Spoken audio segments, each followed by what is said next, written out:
So hi everyone, welcome to my channel. হ্যাঁ, আগের ভিডিওতে তো তোমরা দেখলে দেশে চলে গেছি, এবার পরের ভিডিওতে দেখো দেশে গিয়ে কী কী করেছি। হ্যাঁ, অনেক মজা করেছি, কিন্তু আবার অনেক ভুলভাল অভিজ্ঞতাও হয়েছে আমার সাথে। জানো তো, দেশে গিয়ে কি বলবো, এই সব দৃশ্য দেখে আমি জাস্ট পাগল হয়ে গেছি, পাগলের চেয়েও পাগল হয়ে গেছি। দেশে যে ঠাকুরটার পুজো ছিল, ওনার নাম দক্ষিণেশ্বর ঠাকুর। ঠাকুমার মুখে ছোটোবেলায় অনেক গল্প শুনেছিলাম, আর নিজের চোখে দেখারও খুব ইচ্ছা ছিল। বাবার মানসিক চোখাতে গিয়ে ঠাকুরটাকে দেখে কি বলবো, নিজের মন টোন সব শান্তি হয়ে গেছে। ওনার কাছে যা চাইবে নাকি তাই পূরণ হবে। তোমরাও চেয়ে দেখো, যদি পূরণ হয় তো আমাকে কমেন্ট করো।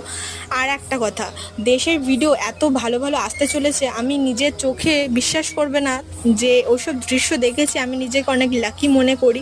মানে আমি যদি যেহেতু শহরে থাকি, ওইসব আমি কখনো দেখিনি। দেশে গিয়ে বাবার মানসিক চোখাতে গিয়ে অনেক অনেক নতুন নতুন এক্সপ্রেশন হয়েছে, তোমাদের সাথেও শেয়ার করবো। আমার ভিডিও যদি ভালো লাগে একটু লাইক কমেন্ট শেয়ার করে দিও। সো আজকের জন্য এইটুকু, আবার পরের ভিডিও অবশ্যই